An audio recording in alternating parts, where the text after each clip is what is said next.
వి gold trusted gold buyers. మీరు తాకట్టు పెట్టిన బంగారాన్ని విడిపించి ఈ రోజు ఉన్న మార్కెట్ ధరకు కొనబడును. అతని వయసును సమీక్షించుకోవాల్సినంత చిన్న వయసులో ఇతను 2 హత్యలు చేశాడంటే మన న్యాయ వ్యవస్థ మొత్తం ఒక్కసారి మళ్లీ ఆలోచించుకోవాల్సిన పరిస్థితి ఏర్పడింది. ఇతనికి జరిగింది అన్యాయమే, కానీ హత్యకు హత్య, హింసకు ప్రతిహింస సమాధానం కాకూడదు. ఇతను చేసిన తప్పుకు తప్పకుండా శిక్ష విధించాల్సిందే. కానీ వేసి ఆ శిక్షలా మాత్రం కాకుండా మొత్తం బాలలోకానికి, రేపటి తరానికి శిక్షణలా అనిపించాలి. It's my sincere request. That's all your honour. బాబు, నువ్వు చెప్పుకోవాల్సింది ఏమైనా ఉందా? ఆ హత్యకు సంబంధించిన అన్ని వివరాలు మాకు తెలిసిన ఎక్స్ మినిస్టర్ ఈ ఊళ్ళో పవర్ఫుల్ పర్సన్ అయిన చౌడప్పకి అగెనిస్ట్ గా సాక్ష్యం చెప్పడానికి ఎవరూ ముందుకు రాకపోయేసరికి కేసు క్లోజ్ చేయాల్సి వచ్చింది. మీలాంటి ధైర్యవంతులు ఊరికి ఒక్కరుంటే చాలు, మా డిపార్ట్మెంట్కి ఎంతో హెల్ప్ అవుతుంది.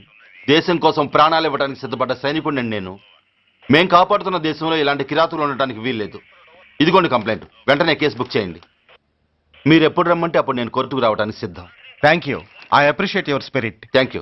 అవసరమైనప్పుడు కబురు పెడతాను, మీరు తప్పకుండా రావాలి. షూర్.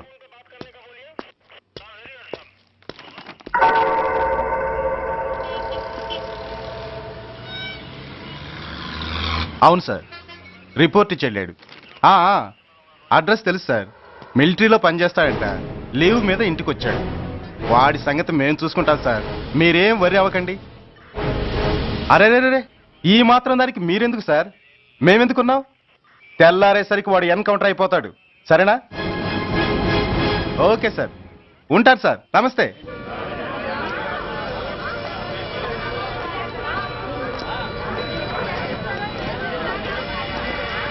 నాన్న, మనం ఈ ఊరొదిలి ఎందుకు వెళ్ళిపోతున్నావు? ఈ ఊళ్ళో కొందరు చెడ్డోళ్ళు ఉన్నారు బాబు. ఎవరు వాళ్ళు?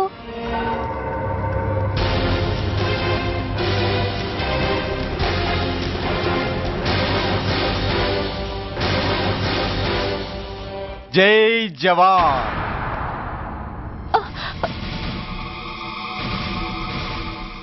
కోర్టుకొచ్చి సాక్ష్యం చెబుతా అన్న మిలిటరీ ఆయన చెప్పా పెట్టకుండా ఊరొదిలి పారిపోతున్నారే. రేయ్, నేను సైనికుణ్ణిరా. వెన్ను చూపించి పారిపోవడం నాకు అలవాట్లేదు.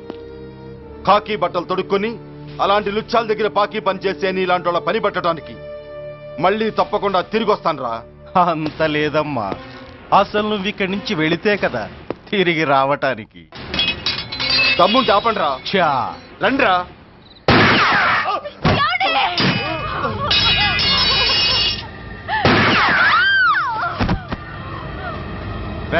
సార్, ఆ 2 శవాల్ని బస్సు వెనక టైర్ల కింద పడుకోబెట్టు.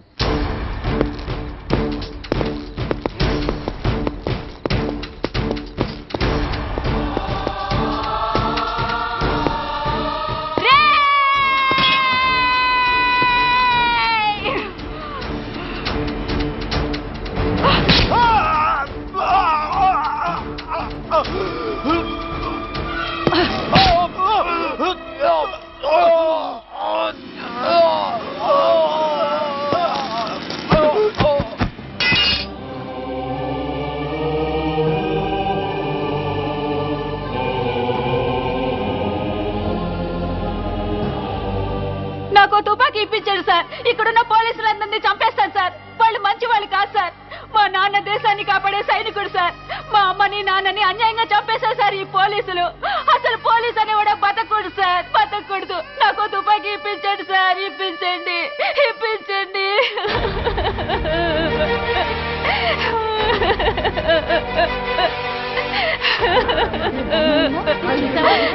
Order, order.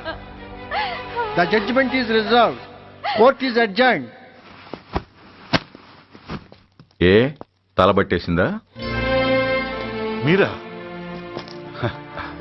ఏమా బాగున్నారా? బాగున్నానన్నయ్య. రండి కూర్చోండి. ఏరా, బోర్డర్లో ఉండాల్సిన వాడి కోర్టులో పరిశీలన అయ్యావు. ఎంతసేపు అయింది వచ్చి? ఈ కేసు హియరింగ్ స్టార్ట్ అయ్యేసరికి వచ్చామన్నయ్య. ఇంతకీ ఆ అబ్బాయికి ఏం శిక్ష పడొచ్చు? ఏముందమ్మా, మైనర్ కాబట్టి కొన్నాళ్ళ పాటు రీఫార్మ్ స్కూల్ పంపించాల్సి ఉంటుంది.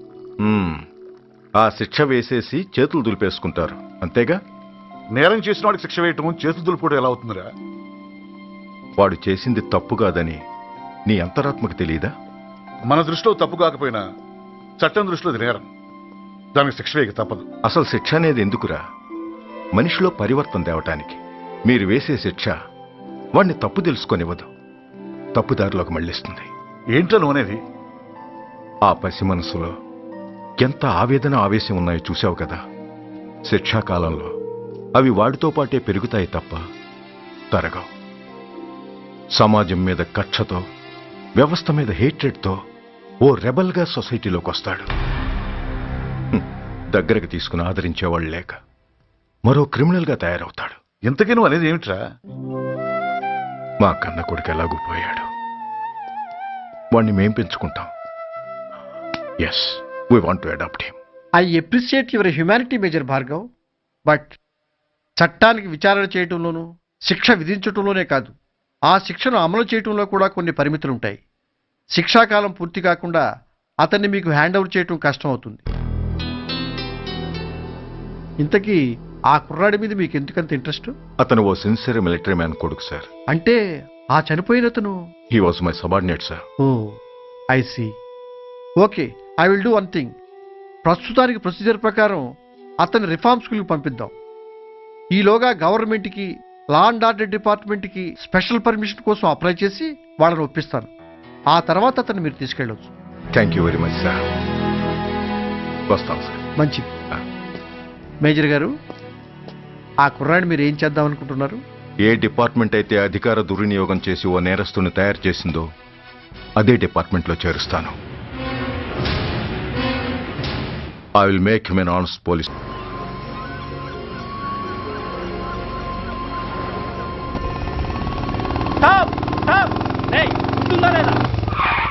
నిన్నేరా? ఏంటి అలా చూస్తున్నావు?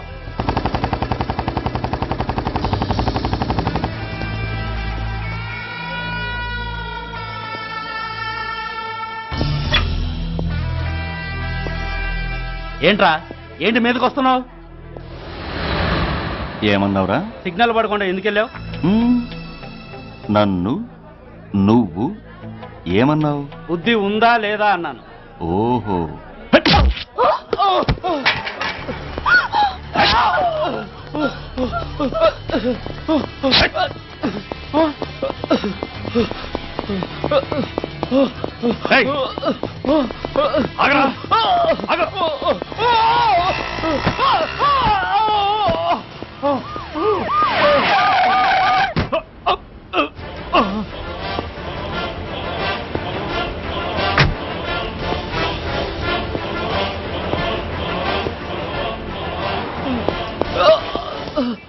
అతని హాస్పిటల్కి తీసుకెళ్ళండి.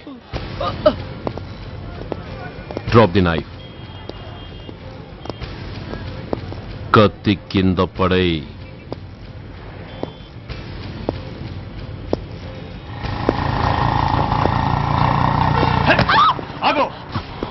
ముందుకొస్తే దీన్ని చంపేస్తా. చంపే. చంపితే ఏమవుతుంది? నిన్ను చంపడం నాకు ఇంకా తేలికవుతుంది. కమాన్, చంపే. ఆలోచిస్తావే? కిల్లర్.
నమస్తే సార్.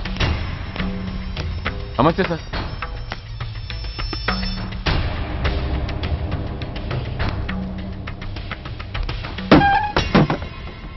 నేనెవరిని? మీరు? అదే నేనెవరిని? మినిస్టర్ అప్పలనాయుడు గారు సార్. మరి వాడేవాడు? మీ అబ్బాయి గారు సార్. అంటే అది తెలిసే వాడిని లోపలేసావా? ఎఫ్ఐఆర్ ఎక్కడ్రా?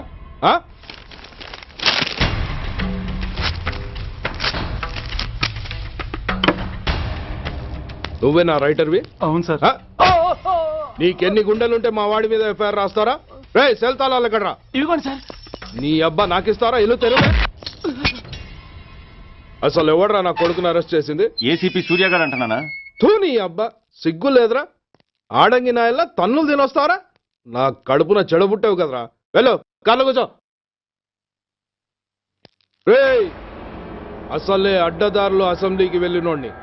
నాకు సంబంధించిన విషయంలో ఎవడన్నా అడ్డొచ్చాడో అడ్డంగా నరికేస్తా. ఆ విషయం మీ ఏసీపీ గడికి చెప్పు.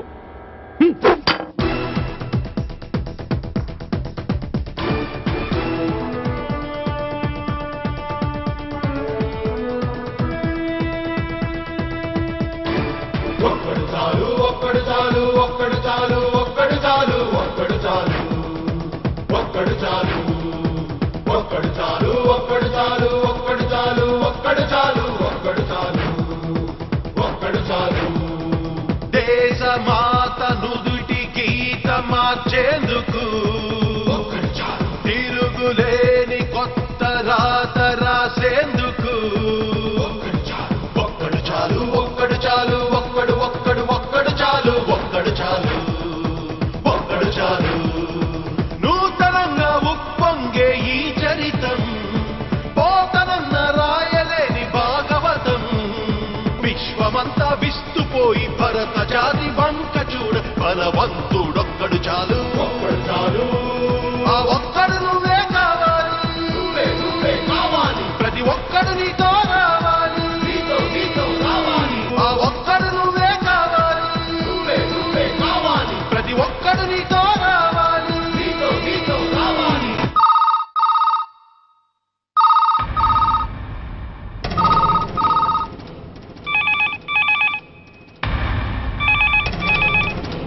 Commissioner here.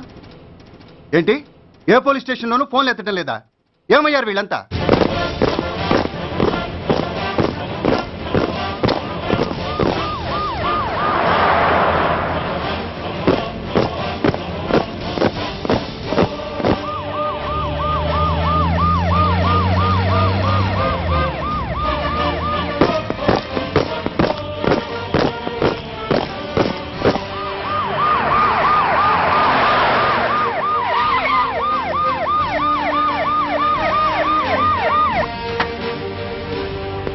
ఏంటయ్యా ఇది? What is non sense? Uniform తీసేసి పోలీస్ స్టేషన్ మూసేసి బజారు పడతారా? మీరు పోలీసులు అనుకుంటున్నారా, గుండా అనుకుంటున్నారా? విలువలేని యూనిఫామ్స్ ఒంటి మీద ఉంటే ఊపిరాడడం లేదని తీసేసాం సార్. పందులు పందికుక్కులు స్టేషన్లోకి వచ్చేస్తుంటే వాటిని ఆపే శక్తి లేక తాళాలు వేసేసాం సార్. మిస్టర్ సూర్య, పోలీస్ వ్యవస్థ లాంటి ఎమర్జెన్సీ సర్వీసుల్లో ఇలా సమ్మెలు చేయడం నిషేధం. అదే ఎందుకని sir? Government doctors, nurses, postal department కూడా ఎమర్జెన్సీ సర్వీసులే. వాళ్ళు హక్కుల కోసం స్ట్రైక్ చేయడం లేదా? ఆఖరికి వాళ్లకున్నపాటి విలువ గౌరవం కూడా మాకు లేవా sir? Mister Surya, you are crossing your limits. మీరు ఇలా చేయటం వల్ల కామన్ పీపుల్ ఎంత సఫర్ అవుతారో ఆలోచించారా? పోలీస్ అనేవాడు కూడా ఓ కామన్ మ్యాన్ అనేది మర్చిపోకండి సార్. ఇంతకీ మీకు ఏం అన్యాయం జరిగిందయ్యా? సార్, ఒక ట్రాఫిక్ కానిస్టేబుల్ తన డ్యూటీని సక్రమంగా చేసినందుకు ఒక లుచ్చా విధవ కత్తితో పొడిచి చంపబోయాడు. వాడిని అరెస్ట్ చేస్తే వాడి బాబెవడో మినిస్టర్ అప్పలనాయుడంట. వాడొచ్చి మన ఊపిరితో సమానమైన ఎఫ్ఐఆర్ని వాడు మందు కొట్టి మూతి తుడుచుకునే ముండకొంగు నలిపినట్టు నలిపి పారేసి అది రాసిన రైటర్ని, డ్యూటీలో ఉన్న ఎస్ఐని, సెంట్రీని కొట్టి దమ్ముంటే నా కొడుకు మీద చెయ్యేసి చూడంట్రా, అడ్డొచ్చిన వాడిని అడ్డంగా నరుకుతానని ఛాలెంజ్ చేసి మరి వాడు కొడుకుని తీసుకెళ్లిపోయాడు సార్. ఇలా ప్రతి అడ్డమైన వాడు వచ్చి దౌర్జన్యంగా ఖైదీల్ని తీసుకుపోతుంటే ఇంకెందుకు సార్ మాకు ఈ వాచ్మ్యాన్ ఉద్యోగాలు? బ్లాక్ లో టికెట్లు అమ్ముకునే వాడిని లాకప్ లో పెడితే మున్సిపల్ చైర్మన్ ఫోన్, ఓ రౌడీ విధవను అరెస్ట్ చేస్తే ఎమ్మెల్యే ఫోన్, ఓ రేపిస్ట్ అరెస్ట్ చేస్తే మినిస్టర్ ఫోన్. అందరికీ రూల్స్ అండ్ రెగ్యులేషన్స్ ఉంటాయి, కానీ మా పోలీస్ వాళ్ళకి మాత్రం రూలింగ్ లో ఉన్నవాడి మాట వినడం ఒక్కటే రూలు. కాదని ఎదురు తిరిగితే సస్పెన్షన్లు లేదా ట్రాన్స్ఫర్లు. కాకి బట్టలు వాళ్ళ ఇంటి కర్టెన్స్ అనుకునే ఇలాంటి మినిస్టర్స్ ని గుడ్డలోడు తీసి నడి రోడ్డు మీద నడిపించాలి sir. Control your self mister Surya. Control చేసుకోవడానికి ఇది ఆవేశం కాదు సార్, ఆవేదన. ఒక పొలిటీషియన్ కారిడోర్ తీయడానికి పోలీస్ కావాలి. వాడు చేసిన తప్పుడు పని వల్ల కడుపు మండిన అన్నల బుల్లెట్ల గడ్డుగా పోలీస్ కావాలి. ఆఖరికి వాళ్ళ పెళ్లాల బ్యూటీ పార్లర్కి వెళుతుంటే తోడుగా పోలీస్ కావాలి. ఇలాగే కంటిన్యూ అయితే పోలీస్ అనేవాడు పొలిటీషియన్స్ పెంచుకునే వింత జంతువు అనుకుంటారు సార్ ప్రజలు. సార్, ఈ దేశంలో హిందువులకో న్యాయం, ముస్లింలకో న్యాయం, సిక్కులకో న్యాయం ఉన్నట్టే పొలిటీషియన్స్కో న్యాయం, రౌడీలకో న్యాయం, పబ్లిక్కో న్యాయం ఉండేలా రూల్ ఒకటి తీసుకురండి సార్. లేకపోతే మా డ్యూటీ ఏంటో మేమేం చేయాలో మాకే అర్థం కావడం లేదు. రాజకీయం, రౌడీజం షేకెన్స్ ఇచ్చుకుని మమ్మల్ని దద్దమలు చేస్తున్నాయి. మీరేమో రూల్స్ రెగ్యులేషన్స్ అంటూ మా నోళ్లు చేతులు కట్టేస్తున్నారు. అందుకే ఏ రాజకీయ నాయకుడు లా అండ్ ఆర్డర్ లో జోక్యం చేసుకోకూడదని ఈ నిరసన. అంతేకాదు, చట్టాన్ని అవమానించి పోలీసుల్ని కొట్టివెళ్లిన మినిస్టర్ తన కొడుకుని తనే స్వయంగా తీసుకొచ్చి మాకు అప్పగించాలి. మా వాళ్ళని కొట్టినందుకు అతను మా అందరికీ క్షమాపణ చెప్పాలి. అతను మంత్రి అయ్యా. తప్పు చేసింది మంత్రైనా మంత్రసానైనా ఒక్కటే సార్. అయితే మీ నిర్ణయంలో మార్పు లేదా? Sorry sir. సారీయా? నేనెందుకు చెప్పాలి సారీ? అయినా అంత టెన్షన్ పడతారు ఎందుకు? 2 రోజులు కడుపులు మారితే వాళ్ళే దిగొస్తారు. వాళ్ళ పరిస్థితి చూస్తే అలా లేదండి, చాలా పట్టుదలగా ఉన్నారు. మరీ అంత నెత్తికెక్కితే వాళ్ళని పీకి పారేసి కాస్త ఒడ్డు పొడుగున్న వాళ్ళని వేసుకుంటాం, అంతేగా? ఏంటే అప్పలనాయుడు, పోలీసులు అంటే పొలాల్లో పనిచేసే కూలీలు అనుకుంటున్నావా? ఈ ఊరోడు పనిలోకి రాకపోతే పొరుగురు నుంచి లారీలో తెచ్చుకోవడానికి వాళ్ళకి వీళ్ళకి పెద్ద తేడా ఉందండి. ఆపోయా, మినిస్టర్ తర్వాత కాస్త డిగ్నిటీ మెయింటైన్ చేయొద్దు. పోలీస్ స్టేషన్కి వెళ్ళి పోలీసుల మీద గుండెలా దౌర్జన్యం చేస్తావా? ఏంటండి, పోలీసులను ఎప్పుడు ఎవడు తిట్టలేదా, కొట్టలేదా? అదేదో పెద్ద పాపమైనట్టు, అది నేను మాత్రమే చేసినట్టు మాట్లాడతారేంటి? ఇదిగో, ఊరికే నోరు పారేసుకోకుండా నేను చెప్పేది విను. ఈ రోజు వైజాగ్ సిటీ వరకు ఉన్న ఈ స్ట్రైక్ రేపు స్టేట్ అంతా పైకిందనుకో, అప్పుడు మొత్తం ప్రభుత్వానికి ఎసరు వస్తుంది. ఆ పరిస్థితి కనుక వస్తే నిన్ను పార్టీ నుంచి ఈగ ముక్కను పీకినట్టు పీకి పారేస్తారు. అప్పుడుగా నేను ఎందుకు చెప్పాను నీకు అర్థం కాదు. అప్పలనాయుడు గారు, ప్రెసిడెంట్ గారు చెప్పింది కరెక్ట్. ఓటితో పోయేదాన్ని గొడ్డల దాకా తెచ్చుకోవడం దేనికి చెప్పండి? అయితే ఇప్పుడు నన్ను ఏం చేయమంటారు?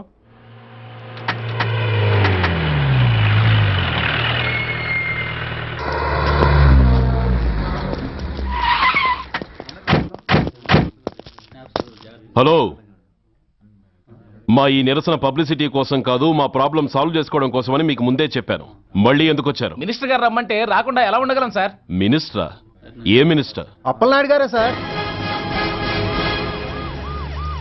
అరుగో అప్పలనాయుడు గారు వచ్చేసారు, పదండి.